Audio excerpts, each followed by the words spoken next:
pati sa Subic. So yung dalawang yun ang uunahin kasama ng Ilocos kasi may mga live fire na balikatan. Nakatakot nga eh. Ano ba yan? 25 hindi biro-biro yun.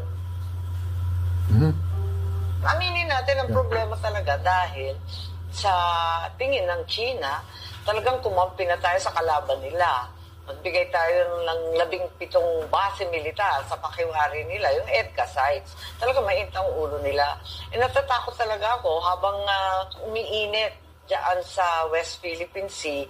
May nakita ako na plano ng China na gagamitin yung hypersonic missile. Hindi naman nila iniisip na lulusob dito sa Pilipinas yung katakot-takot na army nila, mga navy nila. Hindi ganoon.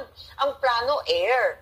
At ang plano yung hypersonic missile at nakatakda na yung 25 na target nila. Kitang-kita na. Ang sabi ng US, hindi daw nila kaya labanan yung hypersonic missile. Mas lalo akong ninervyos kasi akala ko kapag missile, meron yung ibang bansa yung tinatawag na Iron Dome, hindi makapasok yung missile. Kapag hypersonic daw, kayang-kaya pumasok. Ganyan lang kadali. Durog daw.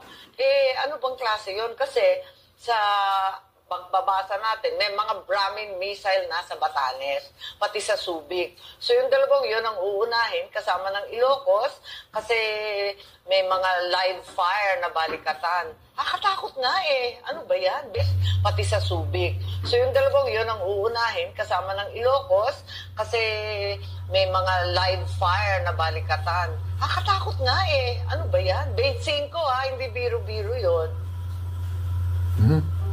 Aminin natin ang problema talaga dahil sa tingin ng China, talagang kumampi na tayo sa kalaban nila.